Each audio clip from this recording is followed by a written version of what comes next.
to make sure I don't slip and wipe out before the video even begins. All right. Hi, my name is Dan. You might know me through the Legends from the Fireside podcast, my hybrid storytelling solo TTRPG podcast, or maybe you know me through Shattered Shield, my Dungeon Synth project. But any of you who don't know me, which I'm assuming is the majority of you, my name is Dan. I am here to talk to you about, well, session 0 for this little project of ours. So, what is this project? This project is by no means revolutionary. It's not the first time anybody's ever done it, but I wanted to really give my own attempt at this, a solo adventure that is in its roots procedurally generated and one that is going to be exciting for you all to take part in.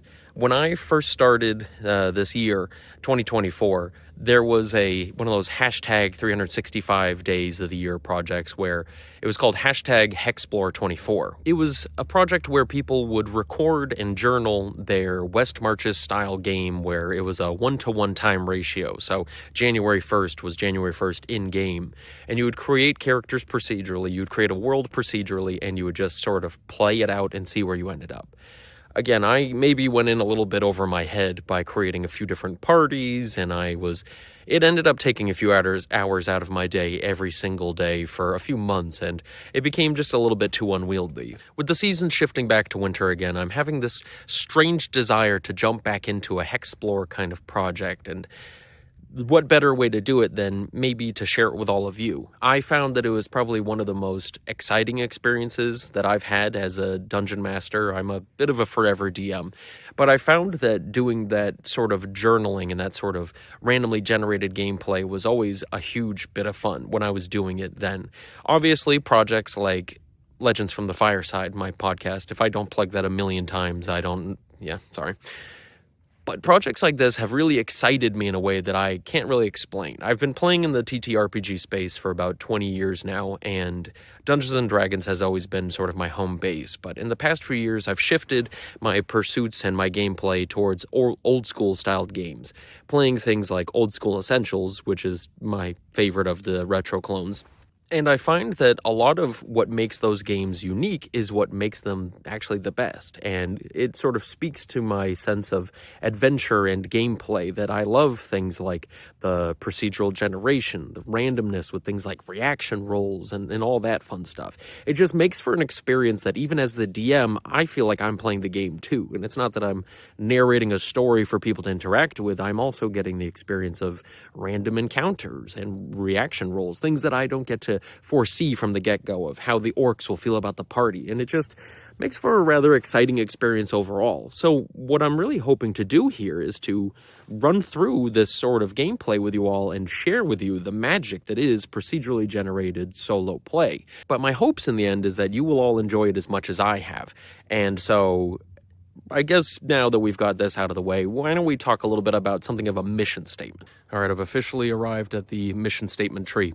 My goal with this, as is the case with all of my other creative endeavors, is not to make the most perfect product I can, which I know sounds stupid, sounds terrible, but my goal is to have fun with it, right? My goal with all of these projects, whether it's my music, my podcasts, or this video experience, is to do my very best to make my very best and to enjoy it while I do it, learning what works and learning what doesn't work. So all your comments and all your suggestions, I promise you I will take them all to heart, and I will try to change as it makes sense to. I've never done video before. This is not something I'm super comfortable with, and honestly, as you can tell, me shooting out here in the middle of nowhere in the forest, it's something that I'm going to explore and have a little bit of fun with too. This is definitely me channeling my inner Bob World Builder there. The next part of this mission statement is that I plan on running this as hands-off as possible. When I said procedurally generated before, I know some of you might not know what that means, and maybe some of you are new to solo play, but to put it simply, the dice will do most of the talking. I'm going to be rolling on tables, using generators, and using oracles, which are usually dice-based or card-based systems with which you can generate answers to questions such as, what will the party do next? Or, things like that, right? Or answers like yes or no. It's kind of like a magic 8-ball, but way more complicated, and you can actually get the die out of the 8-ball. I don't know. Anyway, it's a D8 in there. I've never taken it out, but I want to. So with this procedurally generated game, my goal is to not have my hands all over it. I don't want to have any bias. I don't want to save characters and protect characters that don't need to be protected. I'm going to let the story be as the story will be. I think one of the more exciting parts about making the podcast, The Legends of the Fireside, and all the other hybrid storytelling podcasts in the genre, what makes them exciting is the fact that you don't know what's coming next, and nobody really knows for certain if your favorite character will survive or what's waiting around the corner. Your main character could die in the first episode, and it just makes for a very compelling experience when things all line up and things work out. It's sort of stranger than fiction, I guess you could say, if you wanted to be cheesy like that. In the hopes of creating the most exciting and truly experimental form of this game, I'm not going to have a bias. I'm not going to protect the characters, and I'm not going to change the way the game works just to suit our needs or our desires or our wishes. We will let the dice do all the work, and I'm going to only arbitrate and judge what happens every once in a while when it comes up and when it makes sense to. I know I'm going to eat those words later in the episode, so bear with me. I promise it'll be over soon. And lastly, before I leave the mission statement tree, is that I'm going to try to keep things in the genre of sword and sorcery. I think that genre usually works best for fantasy, and especially for things like Dungeons and Dragons. And I think that overall for an old school flavor too, I think it works best. But I think that that's where it's going to stay for now. But the dice may have a different plan in mind, so I suppose we'll see how that goes. Okay, so hey, look, Boston's over here somewhere. Now that we've got an idea of the mission statement, we know what I'm doing and why I'm so excited to be out here talking about it. Let's get at least a little bit of a ground framework going for what we plan on doing moving forward. To do this, I'm going to have to establish a little bit of a background before we go building our hex map and all that stuff. I'm going to have to give a little bit of like a base substrate with which everything can sort of grow out of. So to begin with, let's go ahead and talk about this campaign setting of ours. I'm going to go over to the campaign setting tree real quick. Hold on. Does this look like a campaign setting tree? I don't think so. All right, I take it back. There's no campaign setting tree. So instead, let's talk about what's going to be going on for the background of this game. I needed to have at least something established with which the game could come from in order to explain why characters would travel to a strange and unknown land and go seek adventure, right?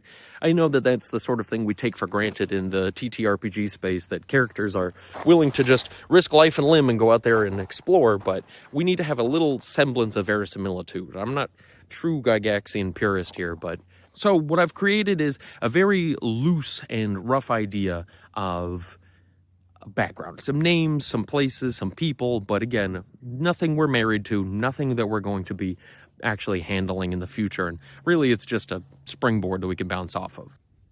Our story begins in the land of Aldura, a land of prosperity and peace, a place where wisdom is to be gained and a good life is to be had. To be a peasant in Valdura was to be a king, and to be a king, your pursuit was to protect and serve and create the best life for all. This was the case until the rise of the autocrat, Yogrun. With his iron fist, Yogrun had single-handedly decimated most of the peace and the prosperity that made Valdura what it was. Through persecutions and executions, it managed to dismantle so much of the trust and the peace that the people had in this land. Now, people fear for their lives. All forms of rebellion have failed. All people who have rose up against Yogrun have failed. And now many have either accepted their lot in life here in a life of pain and destitution, or they turn to adventure, to find a new world, a place to create the comfort they once had, a place to raise a family and find peace that they once had. Our story takes place on the island of Adesia. This island itself is thousands of miles away from Valdura, a place that has so little record and so little information that most people didn't even know the name of it when they arrived there. But they did, arriving on the southern coast of this place, on the coastline known as Ceylon. So, in this land of Adesia, adventure will be had, and on this coastline of Ceylon, our adventurers will get their beginnings. The name of the village that they will begin in, I don't really know. We're going to create that all together. Now comes the fun part. We have a rough background. We have the mission statement. I'm cold out here in the snow. Let's go back to my house. Let's go to the basement. Make sure you clean off your shoes before you go in there. I don't want to track in the water and all that stuff. But yeah, I'll see you there. That sunset looks kind of cool. I know it doesn't look that dark in the video, but it's about to become a different kind of adventure video soon enough if I don't get out of here.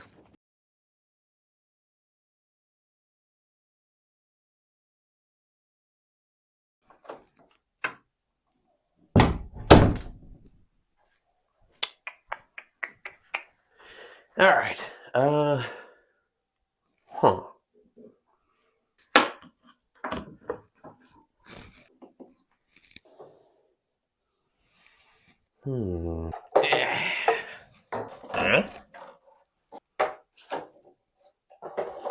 One last thing.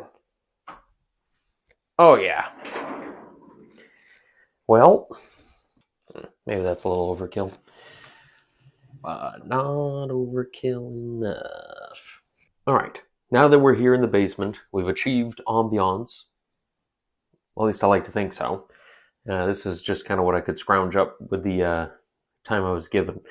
But let's go ahead and start talking about which books and resources we're going to be utilizing. As we go ahead and start adding to our world and making our first settlements, we need to know what we're going to be using to do so, right? So let's go ahead and get started with that.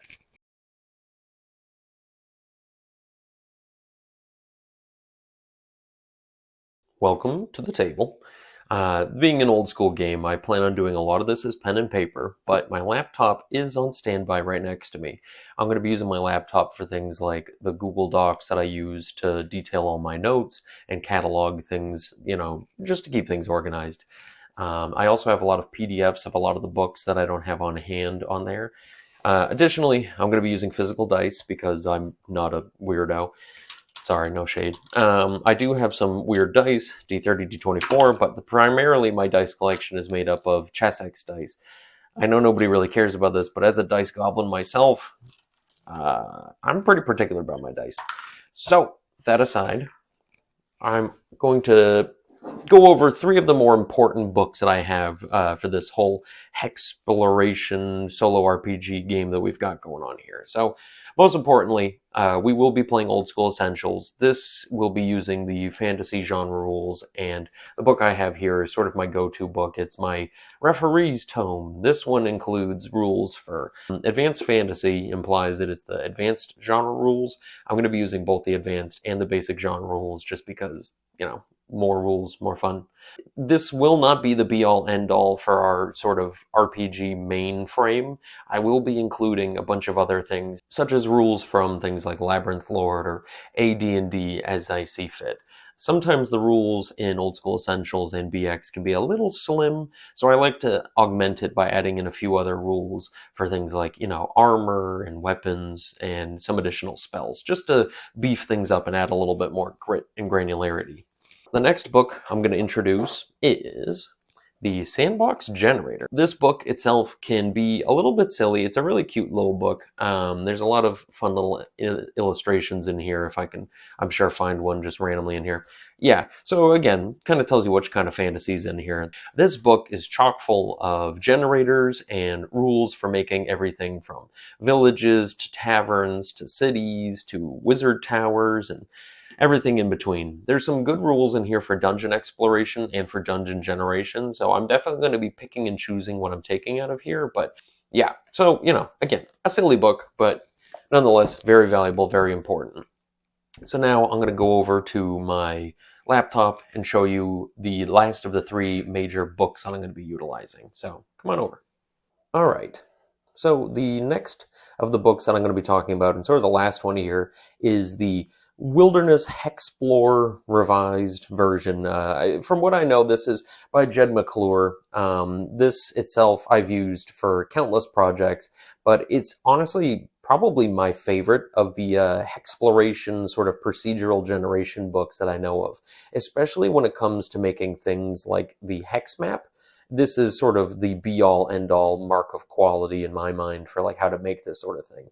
It's simple, it's to the point, but sometimes this can get a little bit granular, but again, sometimes that can be good, sometimes it's not what you're looking for. So I plan on picking and choosing as I need to what I can get out of these books. So we'll be primarily using this for making our hexes and adding details to it.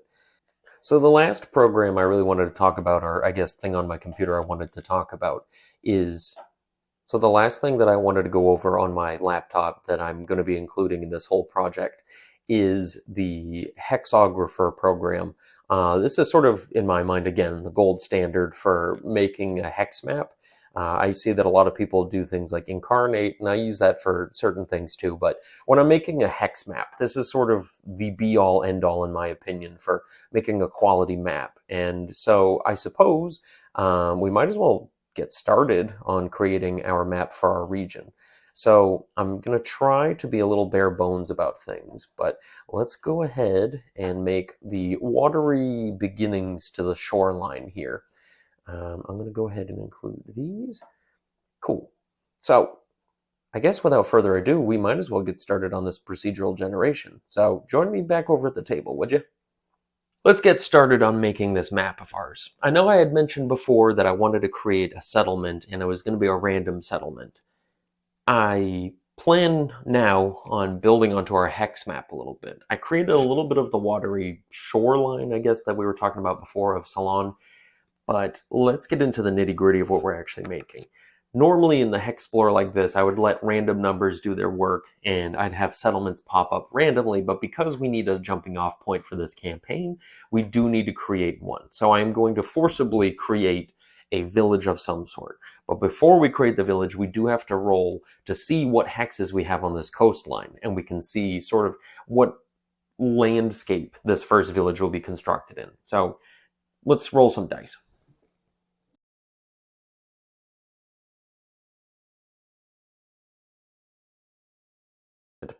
So using the PDFs that I was just going over earlier, the Wilderness Hexplorer, we're going to have to roll a d20 on this chart here to see, based on the water, which hex we're going to generate just north of or connected to one of our hexes.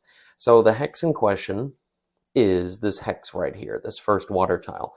I'm going to roll a d20 and we're going to get to see exactly which of our biomes or land types we might get. I mean, we might end up getting water, which would be kind of a bummer, but it's actually like a 50% chance. So I might ignore water for now. So let's see what we get. Our first roll, 14. Okay, so I'm pretty sure 14 over on our document says marsh. Okay, so a little wetlands. That's pretty cool. So let's pick our little marsh token here, and we'll put it right there. Excellent. Okay, so now that we have the marsh, let's go ahead and make our first settlement. So to make this settlement, we're going to be utilizing the sandbox generator. I think this one's going to be brief enough of a generation that we can rely on this, but in future contexts, we might utilize the other generator that I have in the Wilderness Hexplorer guide. Right here, we can see that the first section here for making our civilization is going to include creating a name for this place. So I'm going to need a D30 to roll on this chart to see which type of name we're going to get. Okay, ooh, well, that's hopefully a sign of something good. A 30, oh boy. Okay, so this says Val D. So chart D, let's see what we got. D is a city name. So Val something on here. This is going to be a D24. All right, so let's roll and see what we get. These rounded dice, man, they just don't stop rolling. So a 9 on our D24. So that means we have Idar. So this is Vol Idar. Honestly, not the worst I've ever seen. And I'm kind of glad I only had to roll once. Again, some of these names we might generate in here are kind of a little weird, but all right. So let's go ahead and roll up our first page here of notes. I wish I could lie to you and say that my bad handwriting is because I'm a doctor or training to be a doctor or something, but unfortunately, no, I'm just left-handed. So let's go ahead and see what we have here for our settlement of Val Idar. Cool. So the first thing we have to do when we're making our settlement is we have to figure out the size of this place. So the size is going to be a D6 roll. Okay, on a D6, we got a 6. Cool, so it's a big settlement. So when we're making settlements, the size marker here of 3 says that we're going to be adding a multiplier of 3 in times where it's relevant. So I'm going to go ahead and put this guy aside for now because I have a feeling I'm going to need a D6 sometime in the near future. I'll just dash right here and say that it's a big village in parentheses. Okay, so now that we know what it's big, we can see it says multiply the size by 50 people. So the size is 3, so it's going to be roughly a population of 150 people, which I guess is a good starting village amount of people. I know different books will have different amounts of people, and depending on how realistic you want to get, or reasonable for sustainability of how much food you need, whatever. All those details can be super boring, but what am I but a nerd? Okay, so for occupations, we'll roll a d6 to see if we have any additional occupation. If the result is a 1, we roll again to see what the additional occupation is besides cattle breeding and farming. So let's go ahead and I guess we'll put in here our first bit. We'll just put in occupations, and we'll put in that first and foremost we have farming, we have livestock. And this happens a bit in this book where you roll a d6. If you get a 1, you get something fancy. So 2, close, but no cigar. So occupations are primarily just farming and livestock. That's okay. Honestly, fishing might make sense too, and I might DM caveat and just say fishing, just because I think being on the coastline, that's sort of kind of a given that they must be doing that. But again, whatever. All right, so on the next d6 roll to get the layout on a d3 roll, so that'll be a 2, it's going to be round. So there'll be sort of a central point and everything will be based off of it. Again, maybe not the most important thing in the world to have here as a detail, but whatever. Points of interest. So it's sort of guaranteed that in this village of ours we'll at least have a blacksmith, a market, a tavern, and a well.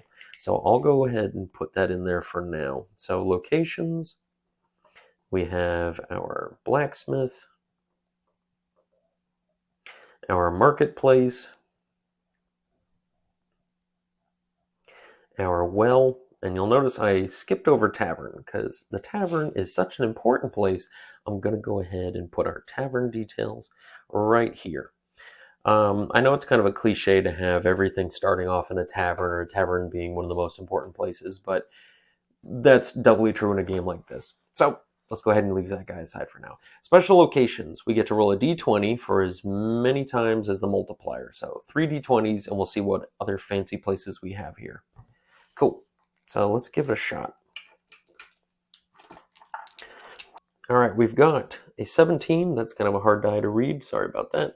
13 and a 6. Okay, so going down our list here. Here, I'll put these guys aside right here. So 17, 13, and a 6.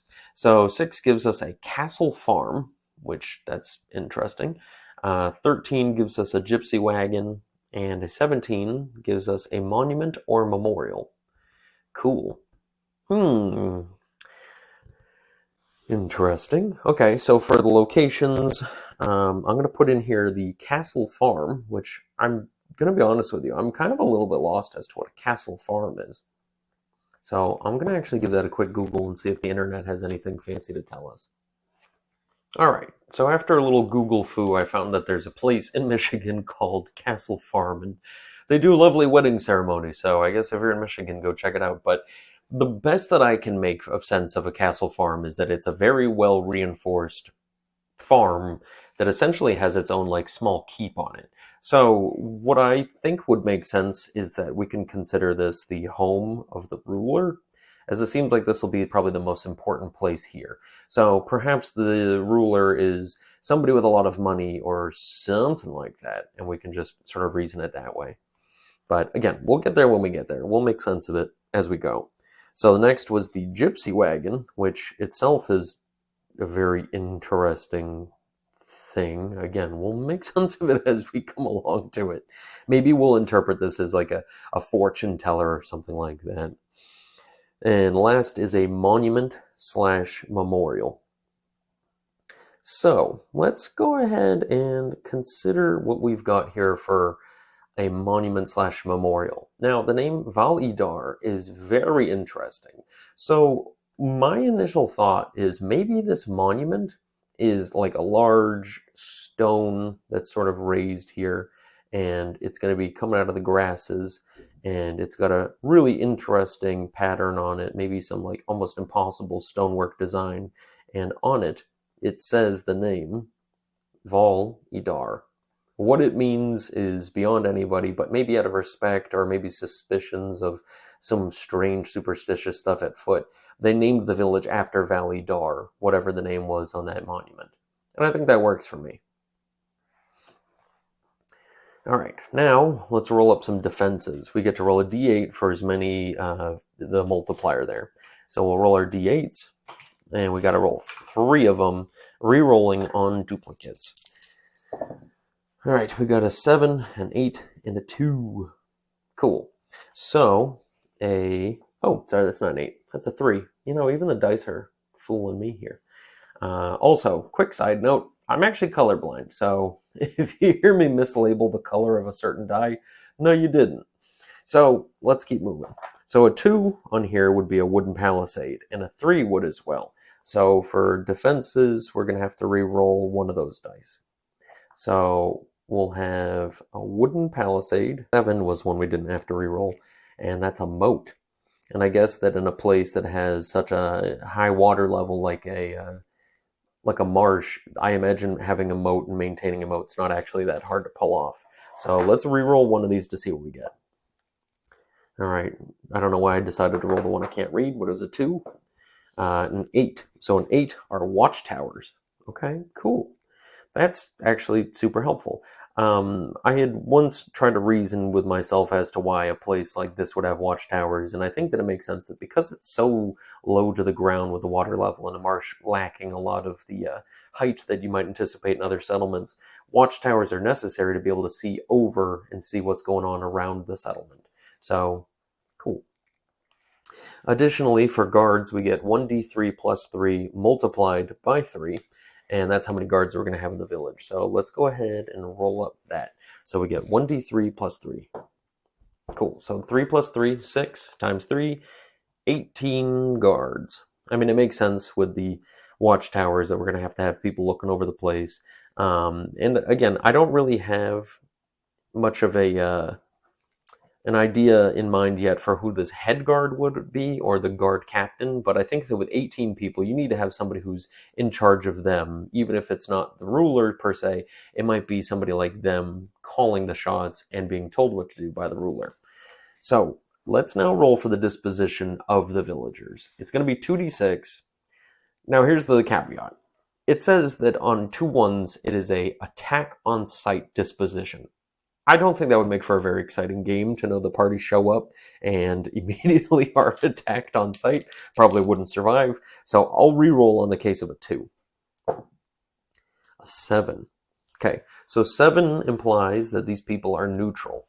So, okay, so I'll put in here for the people. Again, the population is 150. 150 quite neutral people. So neutral disposition. Okay, so we've got our 150 neutral people. Being neutral can be kind of difficult to interpret when it comes time for a ruler. So let's roll a d6 to see if the disposition of the ruler is the same or the opposite. Okay, so it will be the opposite, but because they're neutral and you can't have an opposite of neutral, it says specifically roll another d6 to see if they become hostile or welcoming. Let's hope they're not hostile. They are welcoming. So while everybody else in town is neutral to the party, the leader, on the other hand, is welcoming. And boy, is that helpful. Okay, so before we go too deep into making these notable NPCs for our village of Val Idar, let's go ahead and roll up our ruler. Now, there are some silly answers on here, so there's almost a part of me that wonders if instead we should jump ship and go use the other generator, but let's at least see what we've got here first. A 7. Okay, so a 7 gives us a village elder. Okay. That works for me. Again, if I got something like a lycanthrope, I feel like that might make things a little complicated, especially considering why the lycanthrope is so eager for the party to be there. But I guess if our lycanthrope friend is hungry or something. Anyway, whatever. So our village leader will be a village elder. And let's go ahead and give this village elder a name. Oh, also, let's give them a gender. So what I think I'm going to do is when creating a gender, I'm just going to go ahead and flip a coin. I'll count this as being tails, and this will be heads. If it's tails, it'll be a woman, and if it's heads, it'll be a man. So I'm just going to spin it, because flicking this thing, I'm afraid I'm going to dunk into the camera. So I'm going to spin. Tails. Oh, sorry, heads. All right, so heads, it's a man. Cool. So let's come up with the name of a man for this place. Okay, so our village elder, he will be, how about someone with a T? How about Thaman? Thaman Oakbow. Okay. And he is enthusiastic towards the party. Interesting. Okay, so he's an old man with a great disposition. Love to hear it. Okay, so now let's roll up the rest of these notable NPCs. And again, we get to do a d20 times 3 because that's our multiplier. I'm going to get rid of this clear die and get one I can read. Ooh, sorry, everybody. I'm going to roll another die that we can easily see. All right, we got 13, 12, and 19. So on a 13, 12, and a 19, we have a vampire hunter, a seasoned adventurer, and a retired mercenary. These kind of feel like two sides of the same coin, but that's interesting enough. So let's go ahead and plug those in. Our retired mercenary, let's go ahead and do another quick spin just to see. It's another man. Okay, so our retired mercenary will be, how about Dendon? Or actually, let's do Dendith. Dendith the Axe. I love giving titles to martial characters, so I think Dendith the Axe will be kind of a fun one. And then we have a seasoned adventurer. Okay, so the seasoned adventurer, again, we'll spin the coin real quick, see what we get. Oh, that was kind of a lazy spin. Let's give it a good one. And finally, a lady. So the seasoned adventurer will be, how about Yara? Yara, I think Yara, maybe that'll be her whole name, and she'll just go by Yara. But she's a seasoned adventurer, so maybe she could be hired for a price or something like that at some point. And then we have either a vampire or a werewolf hunter. Let's do a high-low roll and see what we get. On a low, we'll get vampire. On a high, werewolves or lycanthropes. 6. So this will be a lycanthrope hunter, which it'll be funny if there's no lycanthropes in the area, because either they've done a very good job or they've picked the wrong place to do business. All right, and we'll spin, see what we get for gender real quick. And that is a woman. Okay, a woman, so let's give her a name. How about Shanari? There you go, Shanari. And Shanari is a woman. Okay, cool. So now we've got these NPCs down. We can move forward with the next stage. So this will be for secrets and events. Okay, so if we will roll a d6, if we get a 1 on the d6, we'll get a secret. So let's see. 6, nothing. Events, same story. We'll roll a d6. If we get a 1, we have an event. 2, no events. Boring.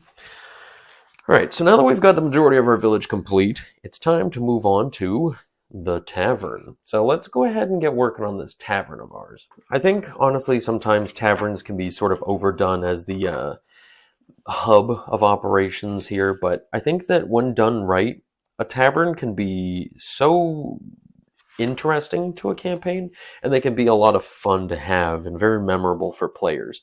So I'm going to do my best to create a tavern that feels worthy of being in the campaign.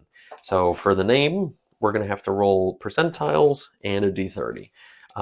Anything that's too silly or doesn't make sense, I'm going to re-roll. Just letting you know. So 65 gives us the naughty. Oh boy. A D29 gives us the Naughty Tower. That feels like an innuendo. I'm going to keep Tower. Let's reroll Naughty and see what we get. 33. 33 gives us the Elves.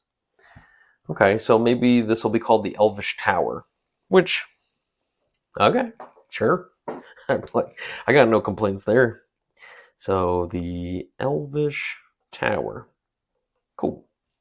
I mean, it sounds exciting enough, and especially because we've got two adventurers, seasoned and retired mercenary, whatever you want to call them, going to be probably hanging out there. Elvish Tower sounds kind of appropriate.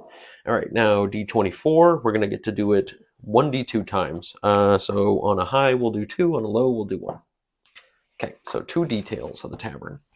So the tavern is adorned with a 7 and a 23. So 7 gives us furs, and 23 gives us torture instruments. Interesting.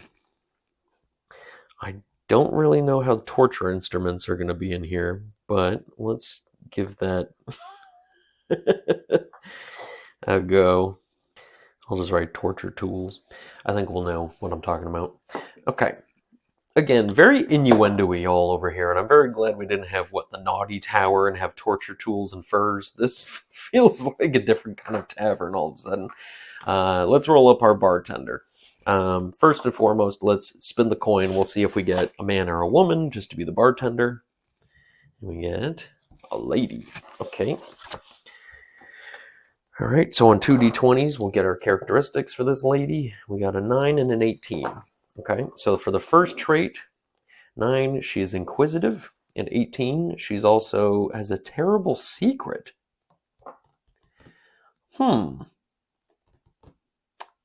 Interesting. And even more interesting that she's also inquisitive.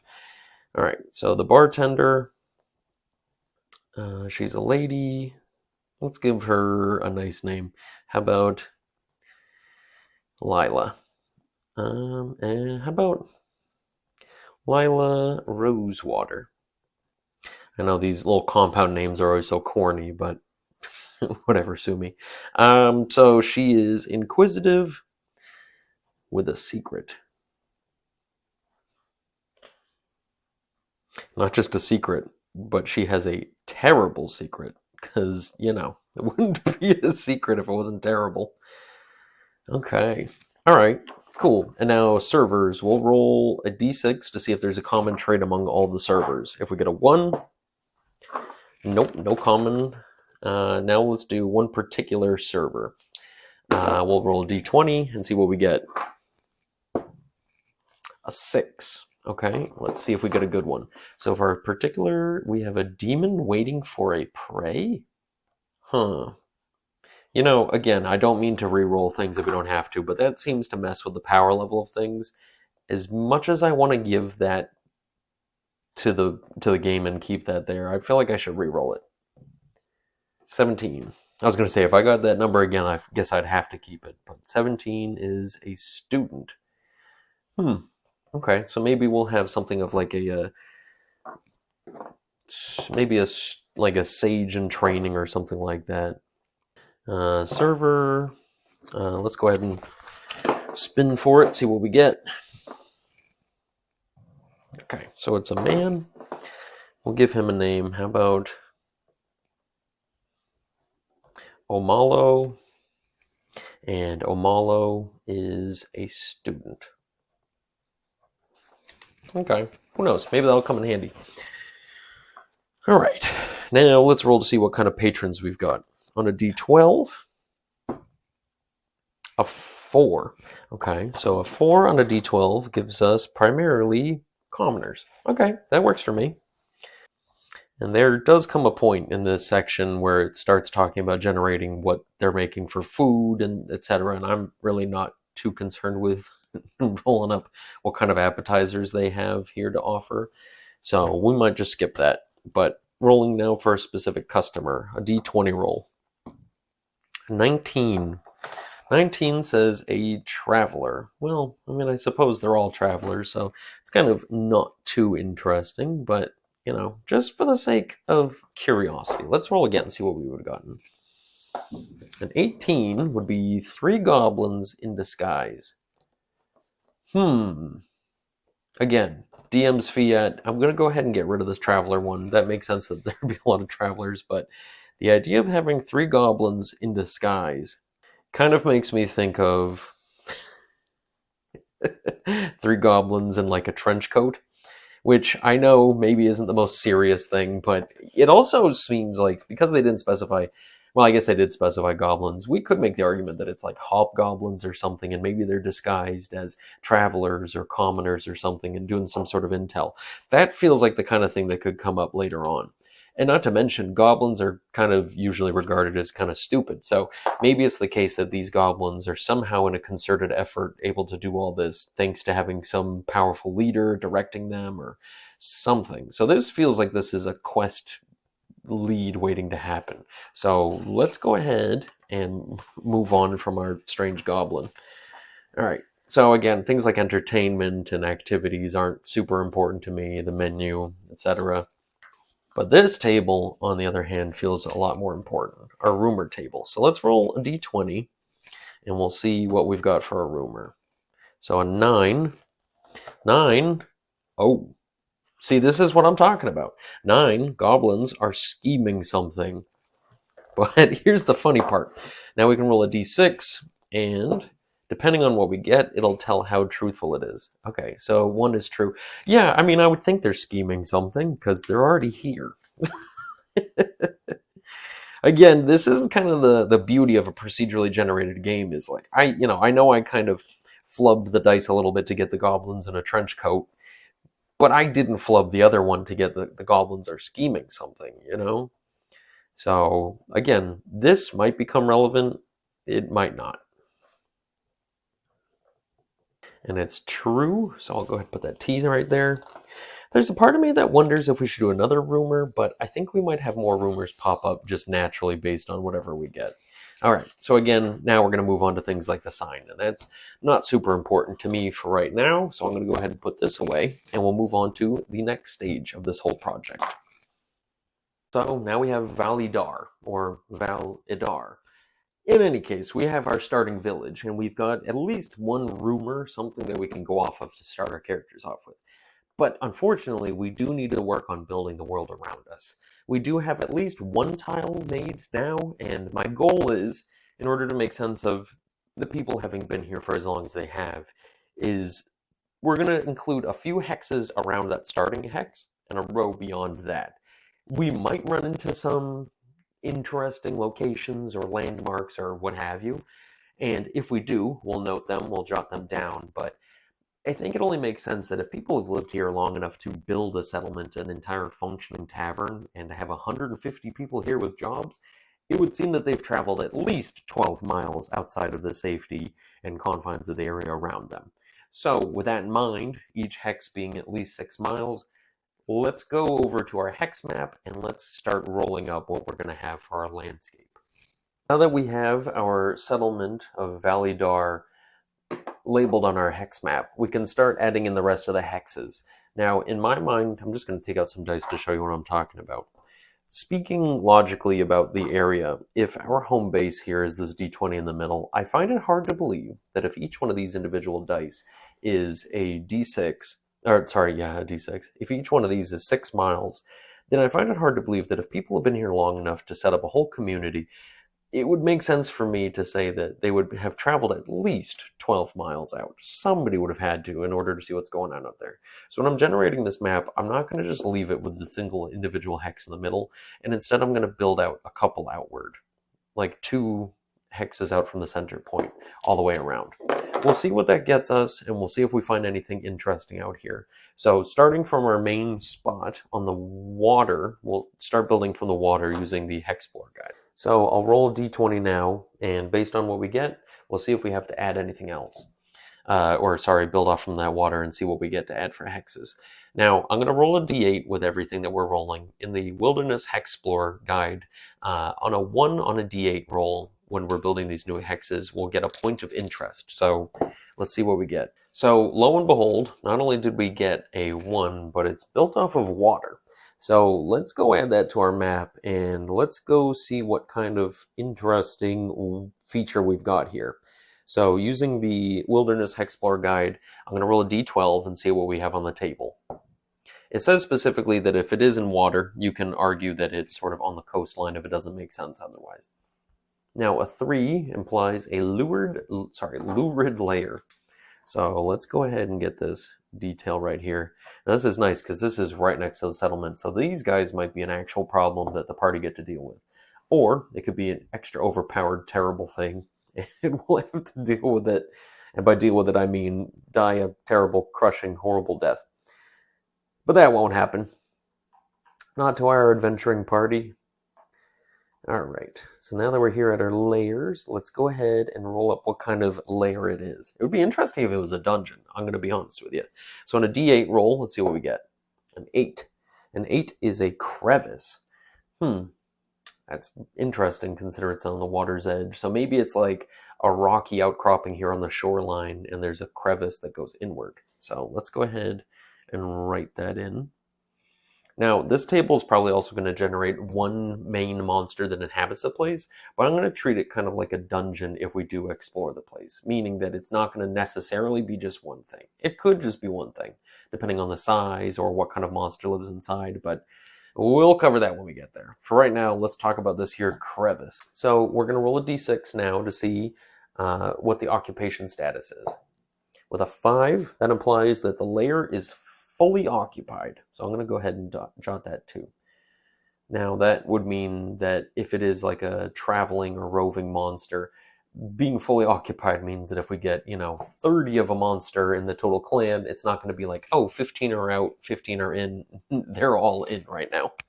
Which I guess is good for the village because they're not out exploring and causing trouble. So let's go look into what we can get for a crevice. This might be a pretty small little layer. Or it could be something bigger than that. So, that's kind of interesting. For crevice, they spelled it crevasse in one spot and crevice for another. That's kind of misleading, but either way, I'm not complaining. Let's see what we've got. So on a D8, we'll see what we have here. Some of these numbers look terrifying, by the way. 4. That gives us... Ooh. How wonderful. Giant leeches. Leeches and slugs are definitely a thing that when it comes to a game like this, I don't think people treat them as creepy as they truly would be. Could you imagine just a slug the size of like a cow just coming to get you, or like a leech just reaching to grab? Anyway, whatever. We'll leave the party to figure that out. But we have 2d4 of these giant leeches to contend with. So let's go ahead and roll that up and see how many we actually have in the crevice here. So we have 4 and 4. Oh my goodness. So a full house of 8 giant leeches ready for some new roommates. Cool. Okay, so now let's see. We get to roll for the following at the bottom of the crevice layer. Ooh.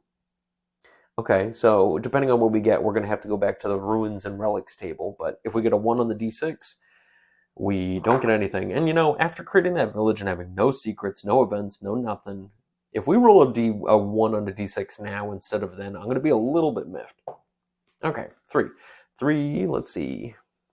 3 is, ooh, okay, 1d4 refuse items plus 1 skeleton item. Okay, so at the bottom, we have, let's roll that d4 situation now. So 1d4 refuse items. There are 4 refuse items. So let's go ahead and number that real quick. Just 1, 2, 3, 4, plus 1 skeleton item, which I don't even want to know. But let's go figure it out. Okay, so for our refuse items, we'll roll a d6 for the first one. We got discards. So discards, it'll be some linen scraps. Again, this is all the exciting stuff. We get to roll for the garbage. All right. And then for the next D6, we got a 3, which is parts. Okay. And for parts, we got an arrowhead. Again, just all the important things. Another 3, so we get more parts. So we get pommels, sword pommels, I'm guessing. Okay, 6 gives us fuel. Okay. And that means we get some wood. Okay. Probably driftwood or something. Probably nothing valuable to anybody, really.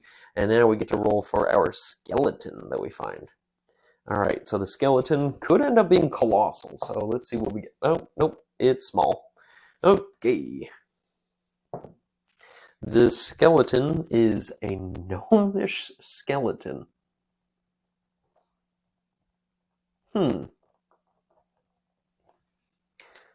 Interesting. All right, I'm actually going to consult something real quick just to see. Because there might be a chance that being a dead gnome, they may have had some loot on them. I know I'm really reaching here, guys, but maybe, just maybe, this gnome has something on them worth us digging down here for. So treasure type is C for inside their lair. Yeah, so it's looking like there's not going to be really anything fancy on them at all. Yeah, not even the weapons and the armor. So, okay. What a bummer. Okay, so at least we have a lair, something we can go kick the crud out of some giant leeches. That at least gives us a 1 quest lead. So I'm going to go ahead. I'm going to keep sort of a running tally here for our village of some quest leads. I know we have the rumor here, so let's go ahead and put quest leads. So quest number 1 would be the goblins, who are apparently scheming. 2 would be the leeches. Okay, which I know quest lead is kind of an ambiguous term when I'm just saying leeches, as if that's a quest lead, but okay. So let's keep making our little hex crawl here and see where we end up. All right, so now that our water feature is complete, let's go back up to the top here, and I'm going to go back to our map, and I'm going to add in that there's a small little crevasse here. I'm going to put a little tiny cave so that we know. All right, next we'll build this off of the marsh. So a 13 is actually more water, and the 8 gives us no special location. So I'll add that water, building off of our marsh again. We've got a 14 and a 5, which that's more water. Oh boy, I hope we don't end up with an island.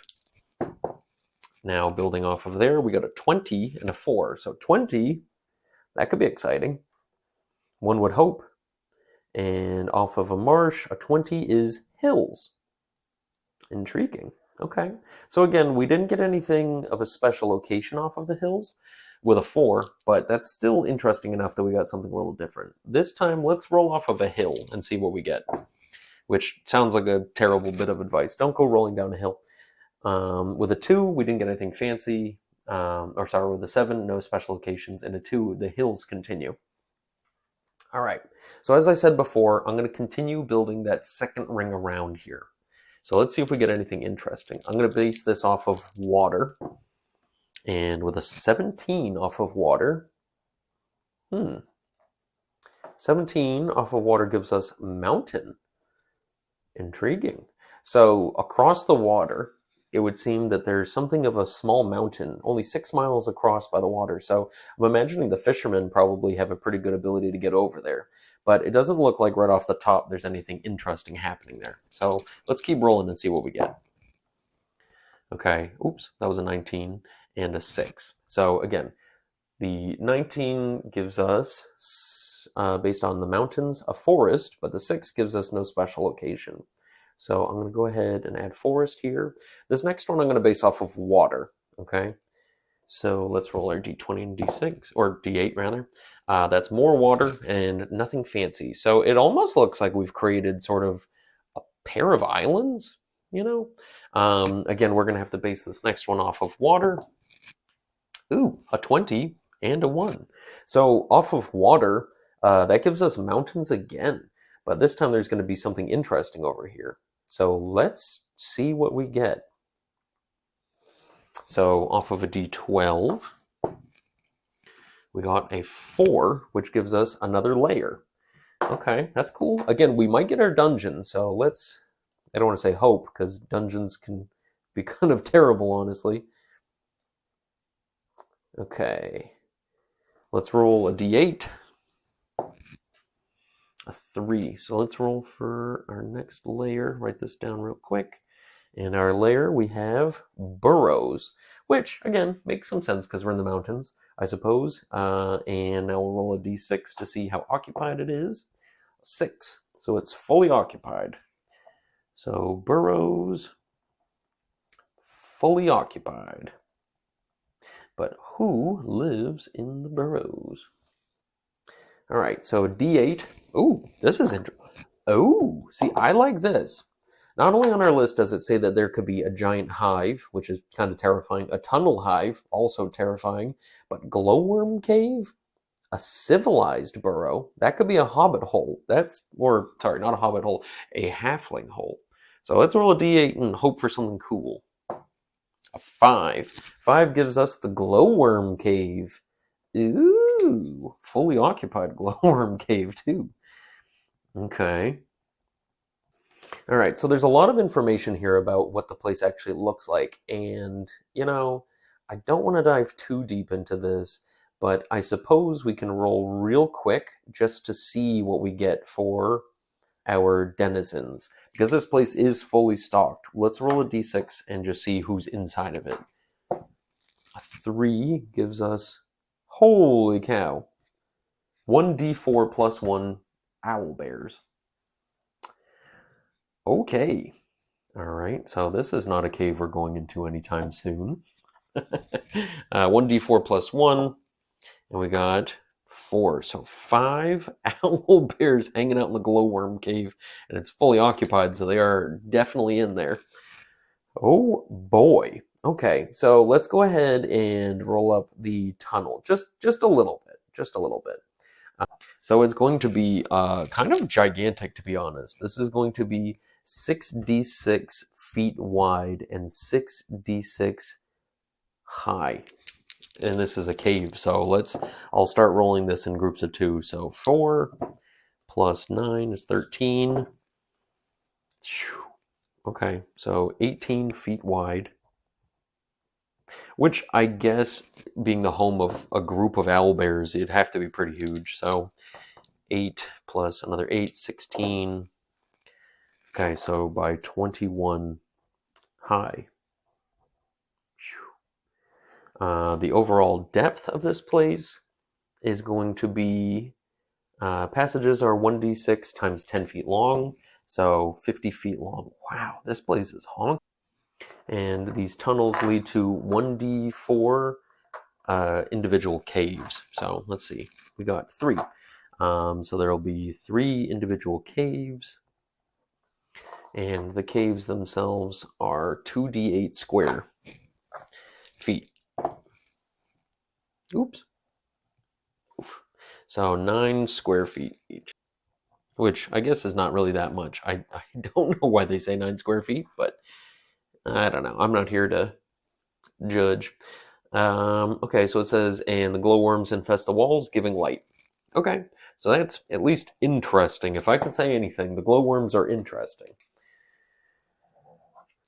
Okay, so let's go back to our map and add in this very interesting little glowworm tunnel.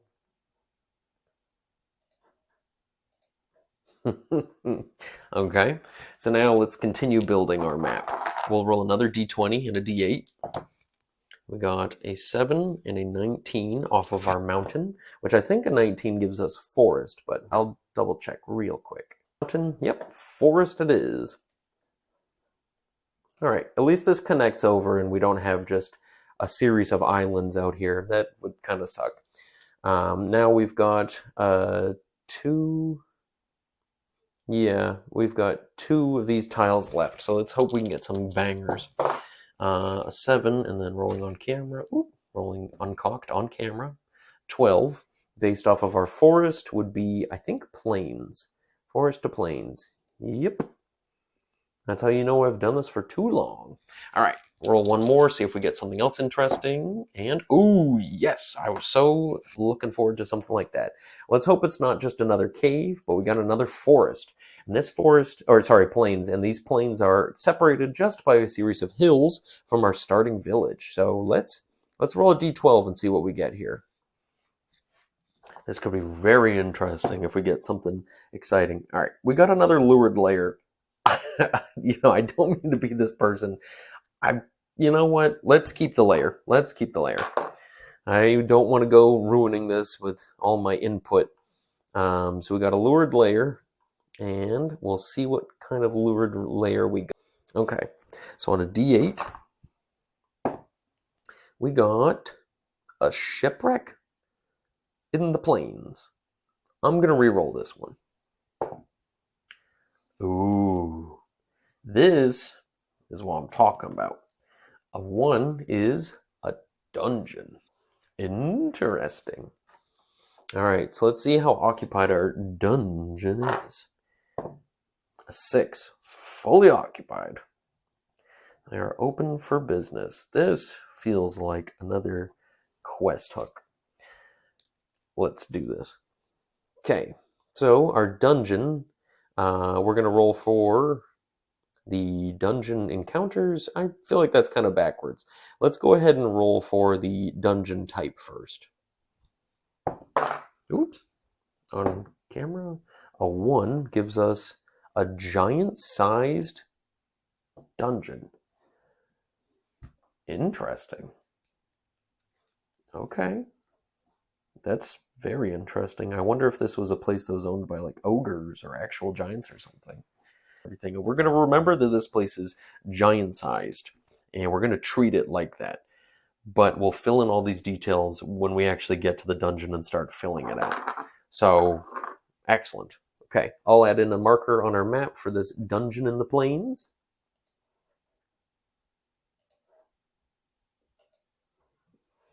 Beautiful. Okay, so looking at our map right now, we have quite the interesting little setup here. I'm going to go ahead and I'm going to get back to the main camera so we can discuss this a little further. Okay, so now that we finish up the hex map around our starting village of Valley Dar, I think it's time that we start talking about two things. One, the characters, and two, start talking about something that's been kind of haunting me a little bit in all this, and that is the idea of what could have actually happened before we showed up here in this strange land. I know that I don't want to dive too much into explaining things, but there's a part of me that wonders if we rolled at least once in a while on this oracle table just to see maybe if we can start to like piece together what could have happened to this place, and as we sort of find more details to land, maybe have an idea of what could have happened. It could be the case we find nothing of importance, just a bunch of nonsense and gibberish, but I think that using the mythic oracle we could find something interesting out.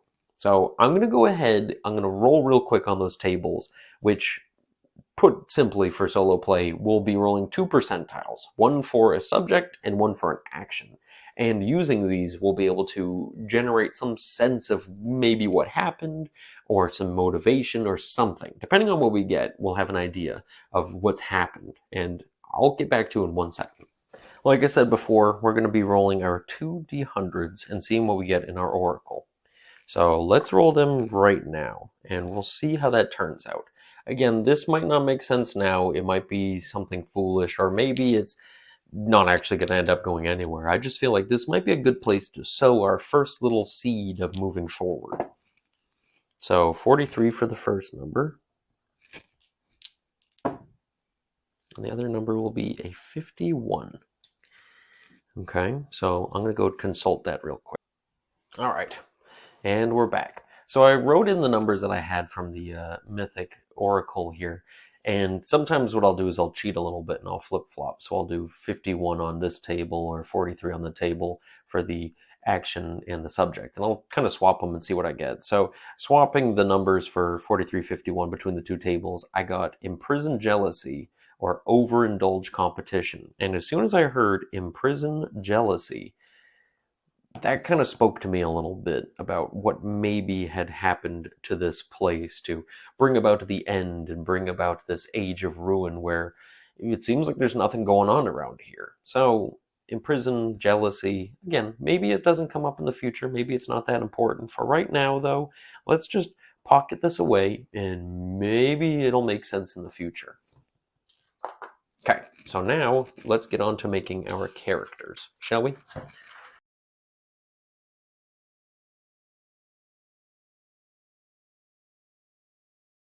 I think that when playing a solo game like this, it's important to understand the balance of having too many characters and not enough characters. At level 1, these characters are very fragile, so you want to have as many characters at one time to be able to fight, get their actions, and hopefully bring back some treasure and XP. So, we want to have a good amount, but it can become tedious and time consuming to have a whole gang of these characters. So I think what's fair is we can have maybe 3 or 4 characters. So I'm going to roll real quick for, you know what? Let's just go standard with this. We'll do 4 characters. And with these 4 characters, that'll be our starting party. I think 4 is sort of always regarded as the norm for character count for a party. You know, the classic fighter, thief, priest, wizard combo. Okay, so the next thing I want to talk about real briefly is I will be using race as class. I know some people get all weird about that, but in my mind, when you're using something like Old School Essentials, you're using one of these BX clones. One of the things that makes BX what it is, I think, is race as class. I know people hate it because, oh no, all the dwarves play the same, it's just another fighter or whatever. But I think that that adds some sort of element of character to it, and I think that that makes it a more unique gaming experience. So I'm going to keep Race as class for now. If I, for some reason, have a desire to change that, I will do so. But for right now, we'll keep it Race as class. And again, since I'm going to be using the advanced rules, the amount of races and classes available to us are pretty extensive. Now, I don't plan on having a full party of drow entering this, let alone a single drow or duergar. So I'm going to keep those guys out of this for at least for now. Again, anything could change, but I'm going to go ahead and roll up all these dice rolls, and I'll be back in a second once I've done that.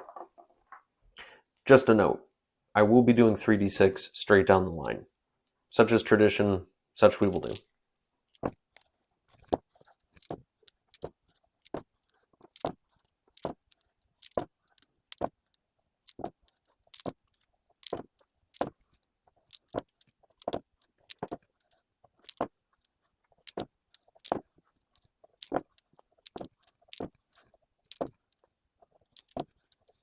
So I'm going to go ahead and just make kind of a quick note of some of the best rolls that I got in the whole thing. I got a 17, 16, 15, 17, 14. I think there's another good one in here. No. Okay. So we did get some stinker rolls, but nothing that was anything really ungodly. I think the lowest number we actually got here was a 7, if I'm not mistaken, which is really not that bad in the grand scheme of things.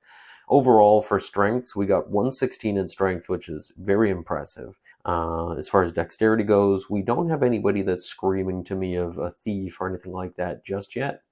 Constitution, we have a 17 in con for somebody, but the other 2 numbers are actually penalties, or at least 2 out of the 4 penalties, which sucks. Intelligence, we've got a lot of intelligence in the party. To be honest, the only person who's a single digit doesn't actually have a penalty. So everybody's literate, and there's even some really smart people in this group. So we'll see about this guy. Wisdom, again, another one where we got a 14 and a 17. This person is an intellectual, and I don't think they should be adventuring. But as far as charisma goes, again, nobody had it as a dump stat, so go figure. This will all come in handy with these social stats, I think. But what stinks to me is the low con, so I think we're going to have to try to play it smart with this group, which luckily they've gotten spades. So this 16 in strength and with a con penalty of a -1, if I'm not mistaken, kind of sucks. But I think that that 16 really pays off of having, I believe, a +2 to the overall beatdowns that you'll be able to give people. So I'm going to go ahead and just say that this person is a fighter. I'm just going to lay it out there nice and simple. Fighter. Cool. That 16 is going to pay off, I think, in the end quite a bit. We're going to roll to see the gender. Again, heads male, tails female. It's a woman, a lady fighter. And this lady fighter, maybe her name will be Taya? Yeah, okay. Yeah, Taya. Cool. Works for me, I guess. I'm really not here to go reinventing the wheel with names. Okay, so we've got at least a fighter down. Cool.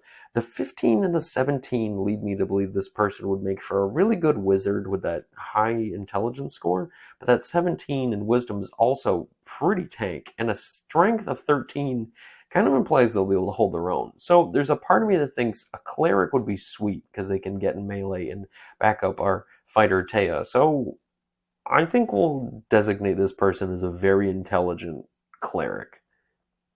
I could have done druid, but I think for the sake of simplicity, we'll keep him as a cleric for now. And it's another girl, so we're going to have our lady cleric. Her name, let's see. How about her name can be Funnel. Funnel and Thea. Taya,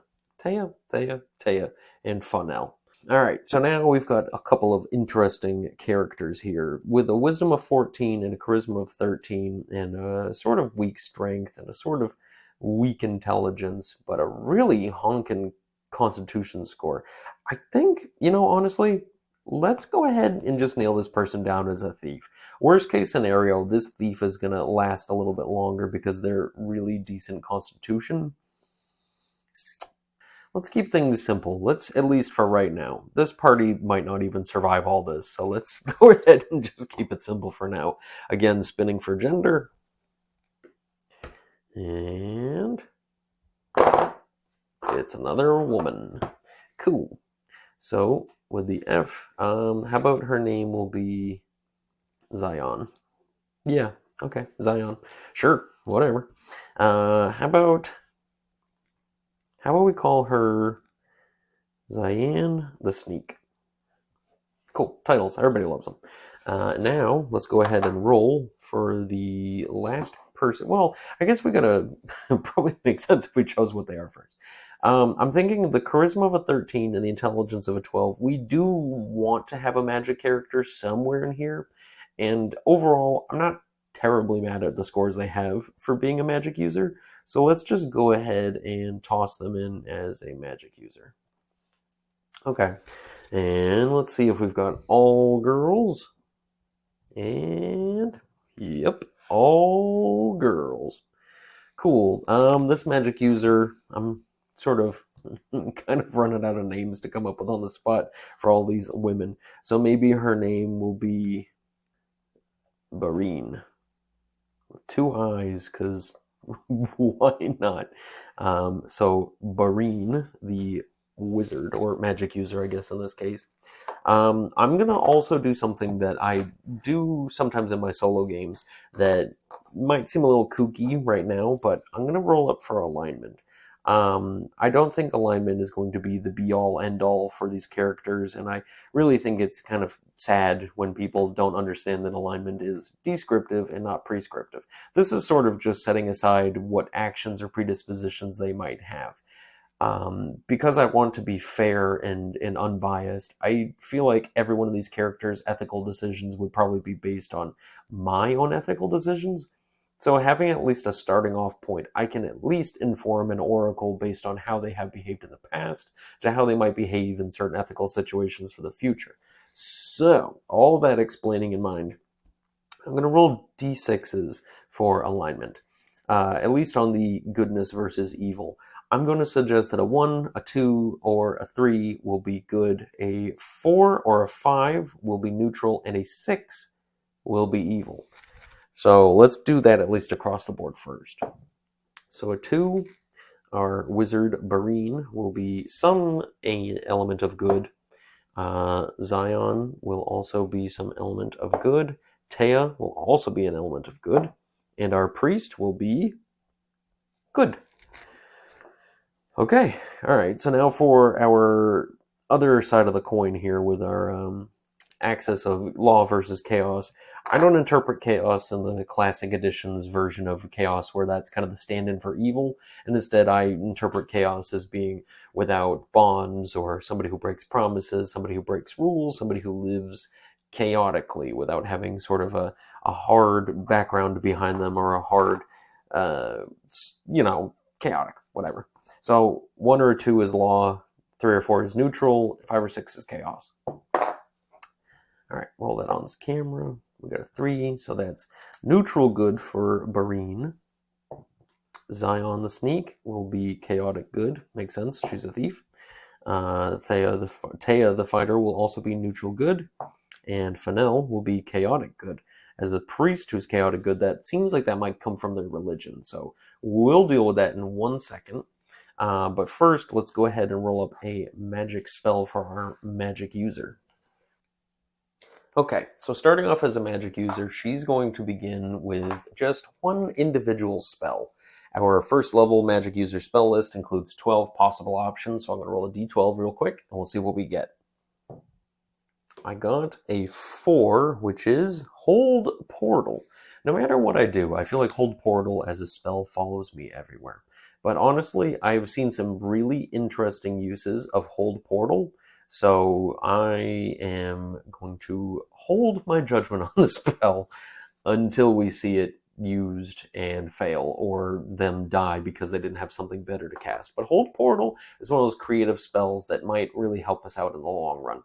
I'm not going to detail all of the character class stuff just yet.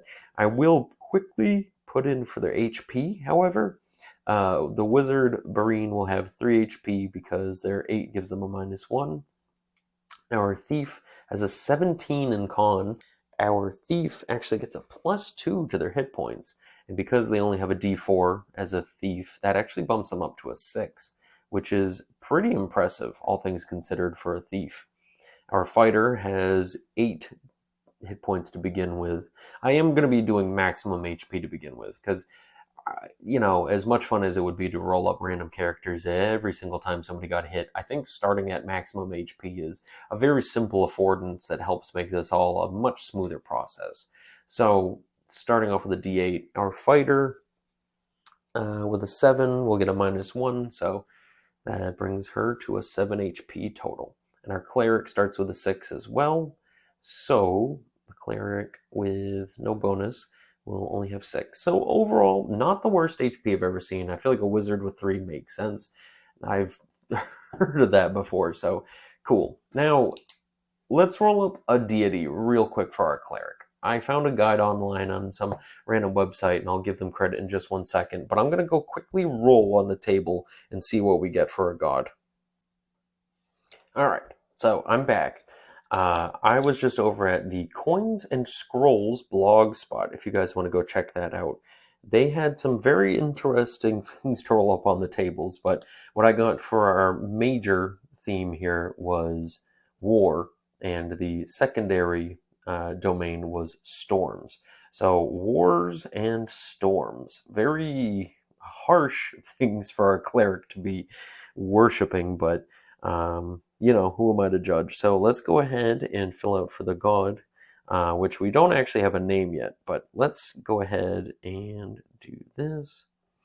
I do have a generator for gods' names on our Hexplorer Wilderness Guide.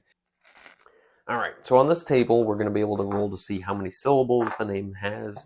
On a d6, we got 5, so that'll be 3 syllables. So we'll roll 3 separate percentiles and see what we get. Okay, the first number will be 27, the second number will be 94, and the last one will be 97. So 27, 94, 97. So 27 gives us Frey, 94 gives us Tis, and 97 gives XER. Okay, so for Texer, okay. So the god that they worship is Freytisxer. Okay, cool. Very chaotic indeed. All right, so now that we've got this in line, let's go ahead and real quick, I'll roll up the amount of gold these characters have, and the next session will be our true session 1, and we'll be able to give everybody their gear and get everybody situated and begin our quest. So real quick, we'll just get our gold out of the way. As far as gold for the wizard, Bareen has 60 gold pieces. Our thief, Zion the Sneak, will have 13, so 130. And the fighter will only have 80, which is definitely going to bite them in the butt. And our cleric will also only have 80. So this is not a very rich party, unfortunately. That may become problematic when it comes time to buy gear and weapons and whatnot. But, okay. So, I'll bring you back over to the big camera. Alright. So, we did a lot here today for our session 0 and all of our prep. I'm apologizing now that we didn't get to do it too much other than just prep time, but overall, I think we got quite a lot done, and so I'm not mad about that at all. I'm going to go ahead and detail some of this stuff out and finish writing up all this stuff, but for now, I think that's a really good place for us to jump off and to begin for our true session 1. So, I thank you for joining me if you've watched this far, and I really do hope that you enjoyed at least some of the quirkiness and the strangeness of the dice roll so far, and I promise you that as time goes on and the solo play continues, you will find out very quickly just how much interesting stuff there is to be found in a procedural game like this little solo play that we've got going on. So without further ado, I guess it's time to say, get the heck out of my basement. Bye-bye. No, for real, you gotta go. Why are you still here? Go. Scram.